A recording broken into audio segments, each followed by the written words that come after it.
The Power of 5 a.m. How waking up early changed a poor man's destiny forever. Have you ever set an alarm with real hope in your chest, only to turn it off and fall back into the same tired life? Have you ever lain awake at night making promises to yourself, tomorrow I will change, tomorrow I will start, and then watched the sun rise while you were still buried under the blanket, ashamed but too tired to move? If you have ever felt that quiet gap between who you want to be and who you actually are each morning, this story is for you. By the end of it, you may never look at your alarm clock the same way again. In a small village at the edge of a wide, dusty valley, there lived a man named Arun. He was 34 years old, and everyone in the village knew him, not for his success, but for his excuses. Arun sold vegetables from a small cart, but his cart was often empty by mid-morning because he woke late, moved slowly, and let opportunity pass him by while he slept. He was not lazy in his heart, he simply believed tomorrow would always be kinder than today. But one gray morning, an old man arrived in the village who would change everything Arun believed about time, effort, and himself. The old man's name was Devaraj. He had once been a merchant of great wealth, though now he lived simply, walking from village to village with nothing but a walking stick and sharp, watching eyes. He sat near Arun's cart one morning and watched him arrive, late again, rubbing his eyes, missing the best hour of trade when the roads were full of hungry travelers. "You tell people you want a better life," Devaraj said, without even looking at him, "but your actions tell a different story." Arun laughed it off. "Old man, life is hard. I work as much as I can." Devaraj reached into his bag and pulled out 2 small clay pots, each filled with soil. In one, he planted a seed. He handed the other, empty, to Arun. "Every morning, before the sun is fully up, come here and water this one seed with me. Just this one small act. Do this for one season, and I promise you, your life will start to change." Arun thought it was foolish. A seed, watered in the dark hours before sunrise? What could that possibly do for his empty cart, his empty pockets? Still, to be polite, he agreed, but only in words. The next morning, he stayed in bed.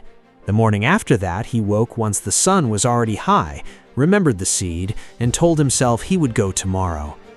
Days passed. Sometimes he watered it at noon, sometimes not at all. He told himself it did not matter. It was only a seed, only a small thing, and small things could wait. But small things ignored do not stay small. While Arun slept through the golden hour of morning, other sellers filled the road first, calling out to travelers, filling their bags with coins before the heat of the day even began. Arun's cart sat wilting in his cart by the time he arrived. His customers grew fewer, his cart grew lighter, not with sales, but with spoiled produce he had to throw away. And in the corner of his yard, Devaraj's seed, the one Arun barely tended, pushed up a single pale, struggling shoot. Weak, bent, starved of the cool morning water it needed most, and scorched instead by the harsh afternoon sun Arun gave it out of guilt, not care. Devaraj said nothing when he visited. He only looked at the frail little sprout and then at Arun's empty cart and shook his head slowly before walking away without a word. Something in that silence stung more than any lecture could have. Weeks passed and Arun's world grew smaller. His cart, once modest but steady, was now nearly bare. 2 other sellers had taken his usual spot on the road, waking before dawn, greeting the morning travelers with fresh bundles and warm smiles. Arun arrived later and later, until some days he did not bother going at all. His debts grew. His shelves at home grew emptier. His wife stopped asking him about the future because the silence had become easier than another broken promise. One evening, walking home past Devaraj's yard, Arun saw the little plant one last time. It had stopped growing. Its single leaf had curled brown and brittle, and its thin stem had bent all the way to the soil, as if bowing in defeat. Arun stood there a long time, staring at it in the fading light. His throat tightened, his eyes burned. He knelt down in the dirt beside it, and for the first time in years, he let himself cry.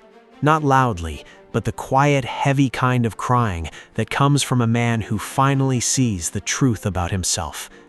He thought of every morning he had chosen the blanket over the sunrise, every small promise broken, every hour wasted that he could never get back. Devaraj found him there, kneeling in the dirt. He did not scold him, he simply crouched beside him and spoke, gently but firmly. The seed was never the lesson, Arun. The lesson was you. Whatever you water in the early hours, a plant, a skill, a dream, grows strong before the world even wakes up to compete with you. Whatever you leave for later, you leave to die. Arun wiped his face and said nothing for a long moment. Then he stood up slowly and made a decision that felt heavier than any he had made in years. "Tomorrow," he said, "I will wake before the sun."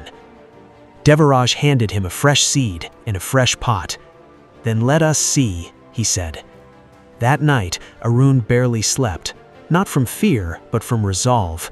Before the sky had even turned gray, his alarm rang, and for the first time in longer than he could remember, he did not turn it off. He rose in the cold, dark quiet, planted the new seed with careful hands, watered it gently, and walked out to his cart while the stars were still fading from the sky. Every morning after that, Arun rose before the sun. Every morning, he watered the little seed first, before he touched anything else. Every morning, he pushed his cart down the road while the stars were still fading, reaching the crossroads before any other seller.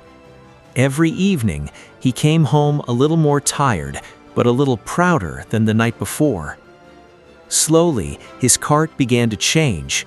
He was first to greet the early travelers, first to offer the freshest vegetables of the day, first to smile at the farmers bringing new stock to trade. His coins grew heavier, his shelves grew fuller. His wife began to ask about tomorrow again, because tomorrow finally held something worth asking about. And in the corner of his yard, the new seed did not stay a seed for long. It pushed upward, straight and strong, its stem thickening with each passing week, its leaves wide and green and reaching toward the morning light that Arun now gave it, faithfully before anything else in his day. By the time the season turned, it was no longer a fragile little sprout bowing to the dirt. It stood tall, rooted deep, unshaken by the wind that once would have broken it.